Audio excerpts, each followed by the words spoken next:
Welcome to the Intuitive Websites Internet Marketing Podcast, bringing you the country's top podcast on the subject of internet marketing. Welcome back to the Intuitive Websites Internet Marketing Podcast. I'm your host, Glenn Thayer, and joining me today is the CEO of Intuitive Websites, Thomas Young. We're going to be discussing the website ROI calculator. Now, this is an online calculator to actually be able to help you out finding what your return on your investment is with your website.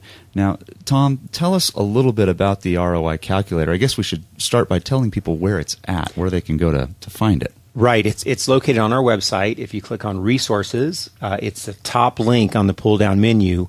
And you can also see the link on the podcast and here on our blog as well. What we wanted to do is do something visually to show people the possible return from website marketing. And in our last podcast, we talked about budgeting. So listen to that podcast because it'll give you an idea of how to set your budgets. Now let's talk about, well, if a website is an investment, what kind of return can you expect? And of course, the things you have to do well is you've got to have a great service or product. You have to have a great website. You have to have great messaging that will drive people's interest and want them to do business with you.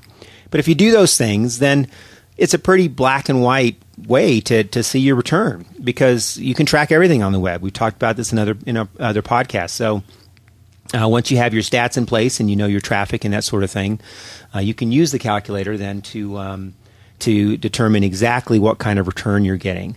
Now, do people have to find out exactly? Do they have to have a good idea of whether they're looking to close sales or whether they're looking for lead generation?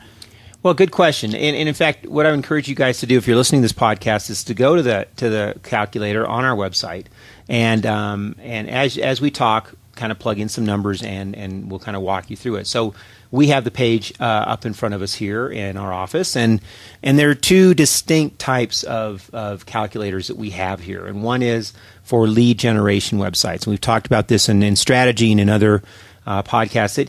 A lot of websites out there, their sole purpose is to brand the business, to drive interest about the company, and hopefully to generate leads. So that's the first one. The second one is for e-commerce, and this is much more straightforward because you're selling directly online, and you actually have a product that you're selling that can be closed on the website. So that's the difference between the two. One, there has to be some kind of interaction with the salesperson to close a deal, and the second calculator is closed directly on the web. So we can run through a few examples on these, and the first step for you is to determine: are you doing leads, or are you selling directly online? You may be doing both. But either way, you can run the calculators. Now, should you be tracking those separately, though? I think you should because you want to get a sense of the total investment on the web. And in fact, if you're doing both, if you have a website that's doing both, you're even going to have a better ROI because your budget's going to drive two different end results. And so you can double your ROI once you run those numbers. Yeah, and of course, if you're popping in the lead generation, if you are doing both on your website, you can obviously look at the difference. You can look at closing ratios. That's right. As opposed to that, because if you're getting a ton of leads, but you're not getting leads that are qualified, but you're not closing the sales, it gives you an opportunity to look at where is the issue in the closing in the business. Yeah, the ROI calculator will force you to look at the issues in your business to see what's driving results and what's not. And we do this all the time in our consulting with clients as we come across what the real issues are and what the real stumbling blocks are. So if we look at this lead generation website, let's pick an industry and let's do auto sales. Or auto dealership. An auto dealership. Okay. So an auto dealership that's well known is going to get pretty substantial traffic. So what we like to do as we plug these numbers in is let's think about monthly return, monthly budgets, monthly stats. But you can pick any time frame. You could do it daily if you want to. But let's think about it as a monthly program. So if we look at website visitors, I would bet that the average auto website is going to get 15,000 visitors or more per month. And a lot of that happens because car websites drive a lot of traffic from their newspaper ads, from their TV and radio commercials, and just from drive-bys and branding. So they're going to get good traffic. 15,000 would be pretty decent traffic for a car delership. And that's per month, correct? That would be per month. And let's say from that 15,000, they get, and I'm just going to put a number in there, but let's say they get 1,500 leads And actually, that probably would be high. 1,500 would be 10. Let's say it's low in this case, and they get 1% of those visitors turn into a lead conversion. What a lead conversion is someone that made contact via email, form, phone call, or even stop by the showroom. That would be a lead that came from the website. So 15,000 visitors, 150 made contact, became a sales lead. That's a 1% conversion. The calculator automatically figures your conversion rate. So right there, that tells you, what do we have to do on our website to get more leads, to drive more people to inquire? Because if they don't inquire, they can't become a sale. Now, what is an average conversion rate, so our listeners kind of have an idea, so they're not looking at it going, well, I'm expecting a 10% conversion ratio for people that visit my website, and if they get a 1%, is it like direct mail, where you get 1%? That was a good job. Yeah, it's a good question. I think that for the web, 1 to 5% is pretty much normal conversion rates. If you can get above 5% and approach 10%, you've got a great converting website. Now, conversion rates have a lot to do with price point. They have a lot to do with where you're positioned in your marketplace and that sort of thing. 1% would be a low estimate. For a car dealership, they might be able to get 2 to 3%. If a car dealership has a great deal going on, a special or promotion, they might push 3 or 4%. And that's also, I think, isn't it also determining how you're positioned in your web marketing? So depending on where you are in search results, if you come up with something that's generic and you have generic positioning, and folks, we have tons of podcasts on all of that, so you want to go back and listen to that and make sure you're on the right track with that. But if you're in the wrong position in Google or in the search rankings, this will completely skew your conversion ratio. Yes, definitely. All of those factors play a role. And then the other thing that plays a role is the quality of the lead. And, in fact, the next thing we'll look at has to deal with the quality of the lead. And I've spent many years working with salespeople, and salespeople always want the best leads possible. But anyway, if the next area we want to look at is the conversion rate of your leads to sales. And a car dealership would know this inside and out because they live by this formula. And I would bet that most of the car dealerships probably have a 20-30% conversion rate of leads to close. Maybe some do a little bit better. So let's be conservative here. Let's put in 25%. So we just put the actual number in. The calculator will then figure that as a percentage. Now let's look at the average order amount. Now this is an interesting number here, and you can use gross sales, or you could use net profit, however you want to do it. But let's say that the net profit for most dealers is that they make $1,000 on a car. So we'll use net profit. Then web marketing spend. What's it going to cost to get those 150 leads in? My guess is that if they're doing pay-per-click, if they're doing search engine marketing, they're going to be spending probably $1,500 a month or more on their web marketing efforts. So let's just start with that, and let's calculate ROI. Well, you can see that it's a 2,400% ROI. And this is what we tend to see when we run these numbers through the calculator. And what this tells me is number one, that web marketing has excellent ROI. And number two is that we usually don't put enough of an effort into web marketing to get the maximum return. And we usually tend to just wing it, get the minimum done, and then it's great. It works really well for us. So let's realistically think that maybe that web marketing spend is going to be a little bit more. So maybe it should be around $3,000 a month. Let's double it and calculate ROI. We're still looking at 1,150% ROI. For every dollar they put into web marketing, they get $11.50 back. Now, there's other things they might want to account for, like staff time to run web marketing programs. They have to take a look at hard costs and soft costs, overhead costs, all of those things. But still, if you're getting out of those 15,000 visitors, if 25 of them buy a car from you, and you make $1,000 on each sale as profit, you're going to have tremendous ROI on the web. And so use these numbers and be even more conservative. Maybe the marketing web spend is $5,000 a month.